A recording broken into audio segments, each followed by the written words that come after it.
Dena, it's a pleasure to have you here today. We're very excited to interview you today and ask you a few questions about your journey as an entrepreneur. Um, the first question I have for you, and it's just very general, but in your own words, can you tell me more about who you are and what is your current business?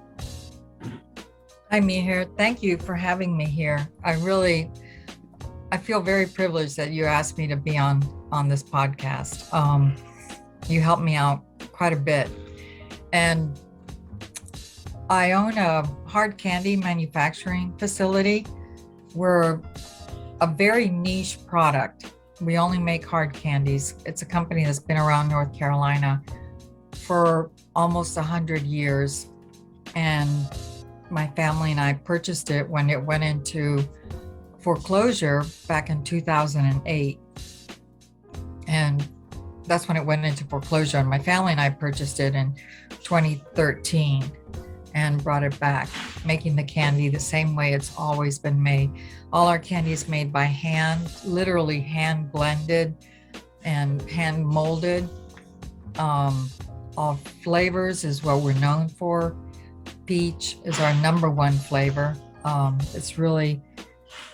It's a little gem of a candy that keeps bouncing back, no matter what family has owned it, no matter how long it's been around. If it goes out, it comes right back. It's a really delicious little gem. Yeah, that's really awesome. I remember purchasing your candy on Amazon. I really love the flavor. My wife and I, we finished the whole pack in a few weeks, and we're like, this is really good. It tastes very natural, and unlike a lot of like candies like Jolly Rancher, for example, it has a very weird aftertaste, and we did not feel like there was any aftertaste with that. So we knew like the chemicals in there were very, natural. It didn't taste like, fake to us. Thank you. Yeah, I seen some of the work on it, and I was like, man, the wife and the kids are gonna love that one. Like, I'm definitely gonna have to share that one with them. And that's amazing. It's kind of like a fun world, you're on your own Willy Wonka, and like you have that's your what own my son space. says. Yeah, and it's cool. So what influenced you to get into the space of candy manufacturing, and was this your first venture in entrepreneurship? Yes, it was kind of. My husband, he was an engineer. He had his own consulting business, and we had done some projects together where I was doing a lot of the artwork and design for some of the developments that he was doing. And so in that respect, I had done something entrepreneurial.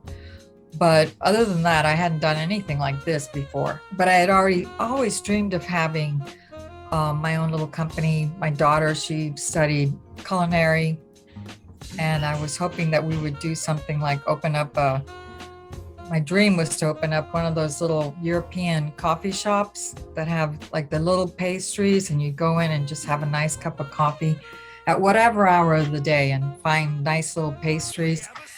And I was looking around for a building to do something like that. And then I came along and found out about this candy because my mother used to eat this candy, and I didn't realize it had gone out of business. My mother used to eat this candy when she was diagnosed with cancer, ovarian cancer. And this was one of the few things that she could keep in her mouth that would give her comfort, that she could keep in her mouth and would actually help her with the salivation, nausea. And so for that reason, I remembered it, and it came in these beautiful little gabled boxes. It's really a gifting item. It's not something that you're going to find in a grocery aisle or at your local store. Mm-hmm. It's something that you find in a high-end hotel gift shop or a boutique shop or something like that. And when I found out that they had gone out of business, I started doing research on that. What happened? How could this candy company just be gone? And that's when I found out, it just led me down this rabbit hole. And next thing I know, I'm going to the bank to talk to them about buying it. And everybody was like, are you crazy? You've never even made candy before. Yeah. But, Wow. I thought I can do this. I can do this. Was it as simple as it was a family-owned business prior to, or? Yes, it'd been around for a long period of time, been owned by different families in North Carolina. Different families. Okay. And they've had, they closed down for different reasons. Either, the husband who ran it fell ill and, one of them tragically died. And then with this, I think it was the divorce between the owners. And then the person who really hadn't run the company took over, and then it just kind of closed. And that was in 2008, and that was in that recession period as well. So the company we were able to capitalize on some opportunity and help revive a brand, a feeling, if you will. And that's fortunately, amazing. Fortunately, my husband, as I mentioned, was an engineer, mechanical materials engineer. And that's what really helped, take that further leap of faith, was that he came in and saw the machines and he was like, oh, this will be a piece of cake, because they're old machines, which are the really great ones, because they're easily fixable. Yeah. You don't have to, they're not computerized. They're really mechanical machines, and like the cutter. And so he was able to fix all the machines. And we spent over a year fixing all the machines, fixing up the factory. And not only that, but bringing it up to, FDA standards, and, getting all the clean rooms really clean, putting all the metal sidings in, and making sure that it was going to be a safe place to make candy and to sell candy out of here. Wow. That's really awesome. I really love when you said that you knew nothing about the candy space and the business, but you just decided to take a leap of faith, and because you were so passionate about the product, right? Yes. So it's really awesome how you were able to, build off of that and create a brand, which is really inspirational. And that takes me to the next question. As a BIPOC business owner, what are some of the opportunities that you surpassed in your career as an entrepreneur? The really lucky break that I think that we had was that this was a candy that already had a footprint in North Carolina, in the Southeast. And I really took advantage of that fact, because I think if I started my own business, with a product that nobody knew, it really would have been difficult, because really all I had to do was put the peach out there, the peach flavor, and let people know, especially here in this area, that we were coming back to market, and it was a product that was coming back. And so I really feel that I'm more like the steward of this candy, insofar as, okay, let me help you come back to the market. Like she's the, and I call her she, I don't know why, but like she's the star.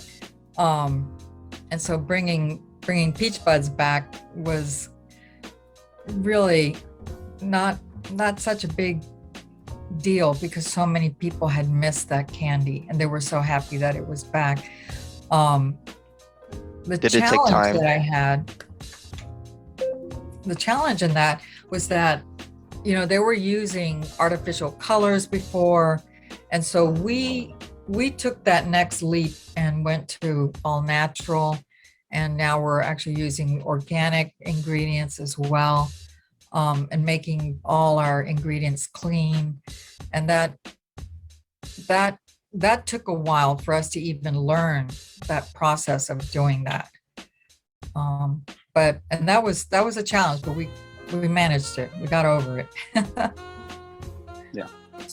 Yeah, I was going to say, did it take time from when you started to reintroduce the product to market to receive the results you wanted, or what was that? What was the time on that? I'm assuming there was a moment of growth. It didn't. We had a lot of people.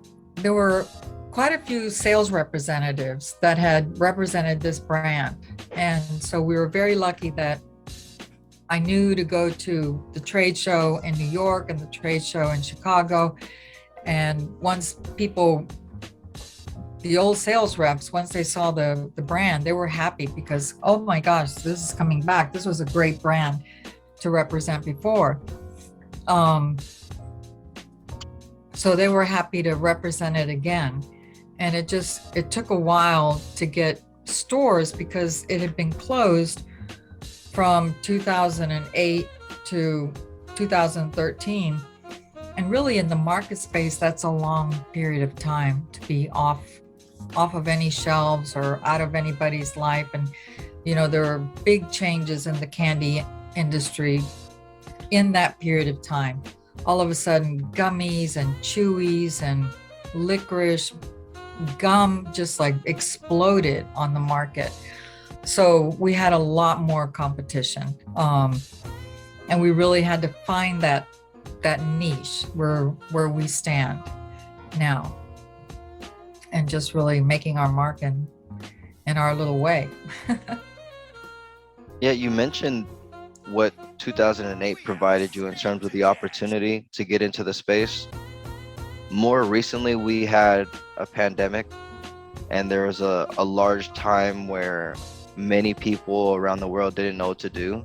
What were some things that you learned from 2020 or from that time that we're still in now? What has that imparted into you? Well, that's actually when I met Mihir, was because I was looking to really build our website, because we were mainly doing trade events and, going to different fairs and festivals in the areas around the local states. And so once that hit, I thought we really need to have more of a presence online and build our online presence. And that's when I met Mihir, and Mihir and his team really, really helped me out a lot. They did a fantastic job. Yeah, the integration of technology was vital. I think everyone realized that if you weren't on the internet, it was kind of hard to know where you were when you can't get out the house. Yes. Yeah. No, absolutely. I also like, I know you mentioned this, a lot of your sales also come from Amazon in addition to your website. So, how was that transition for you? And, how did you, learn about that space, and what got you into it? That was a little more difficult for me, the Amazon, because then we were breaking up all our boxes here and trying to integrate, do all the shipping and, integrating all the small packages and shipping them to Amazon.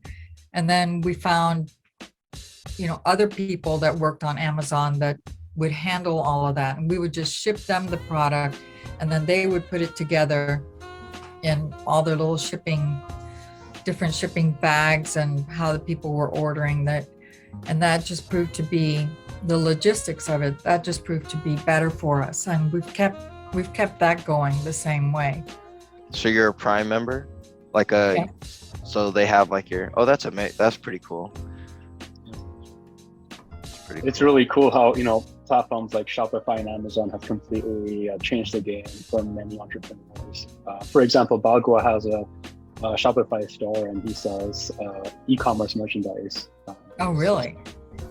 Yeah, I mean, it just makes sense, right? Yeah. Figuring out how to use these platforms. And it's essentially like buying real estate. Now you have that.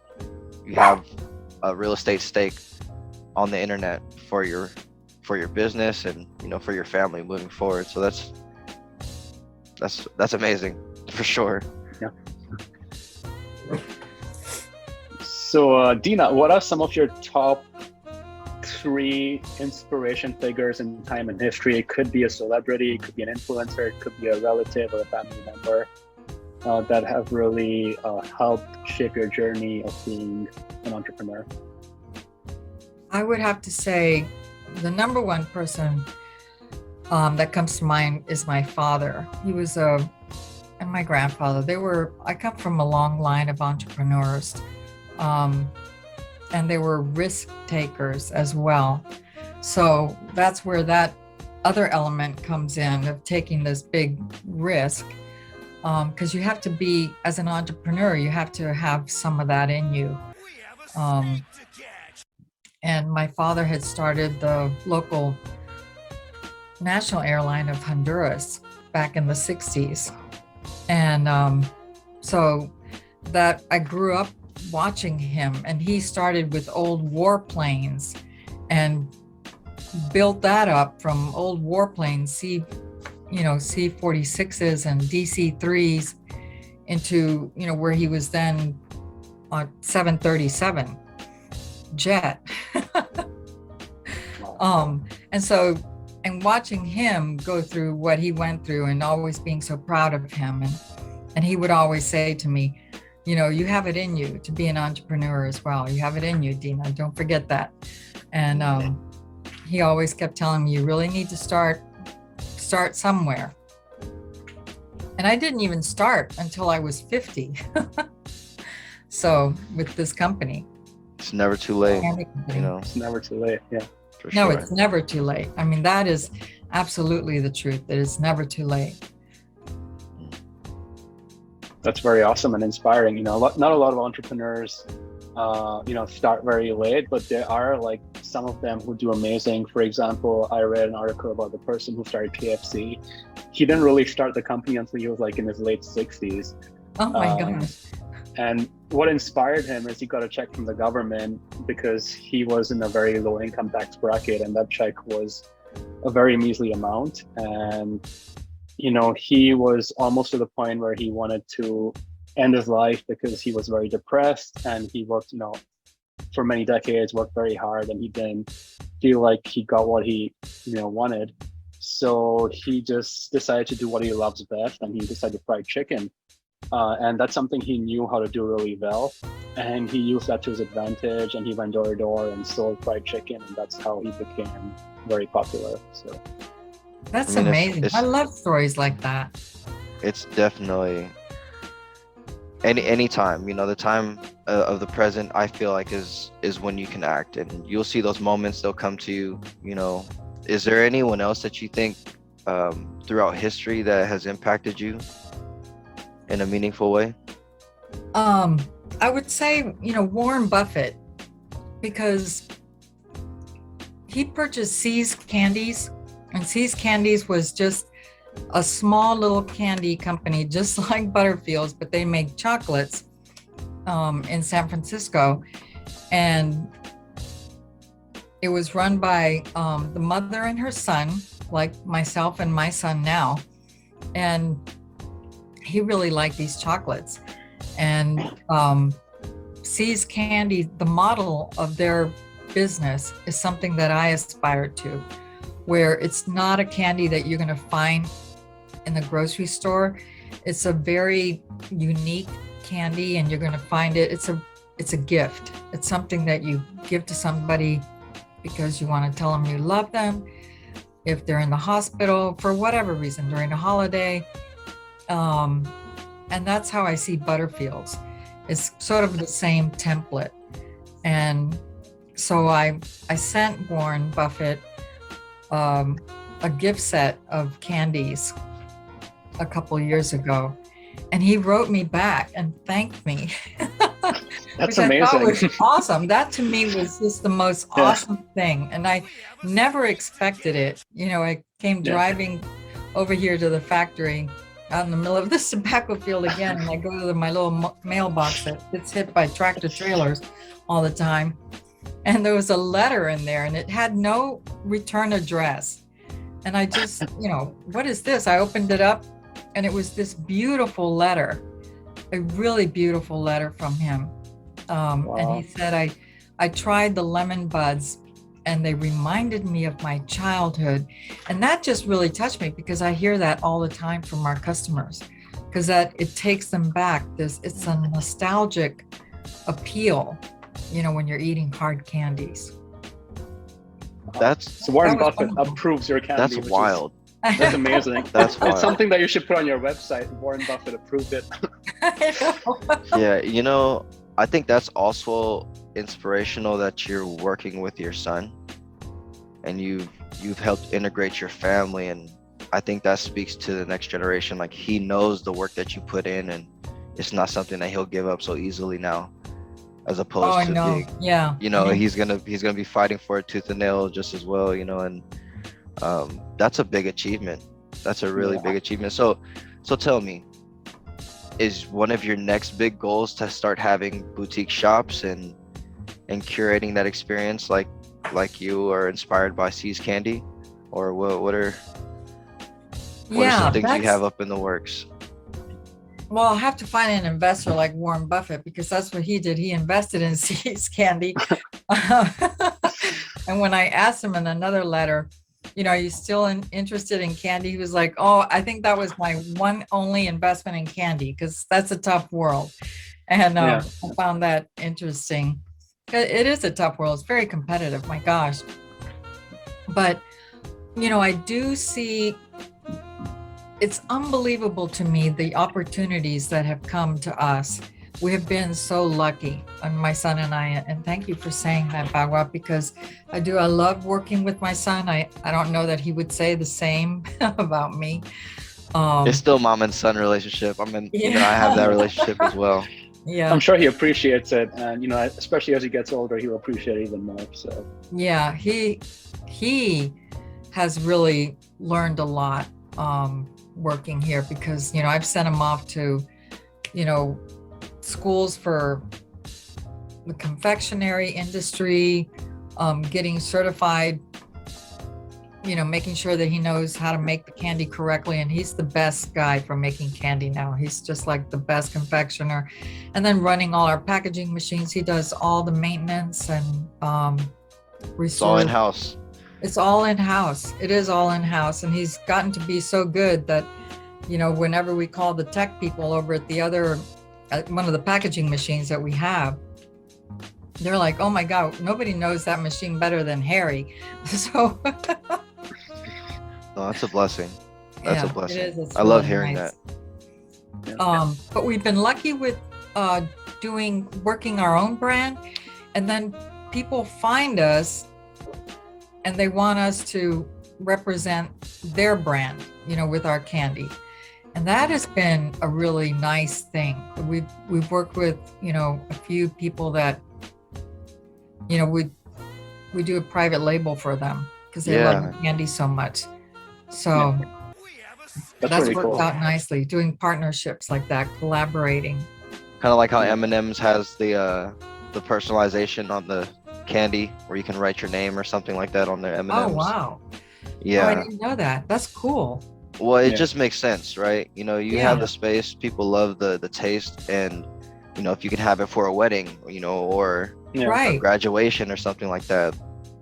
It's very custom, you know, it's very personal too, right? Like, for example, if you go on Apple's website and you buy a pair of AirPods, you can write someone's name on the case, which is really cool. It gives that, personal impression. And and you're stepping into that now. So. Oh, that's wonderful. Yeah. That's really cool.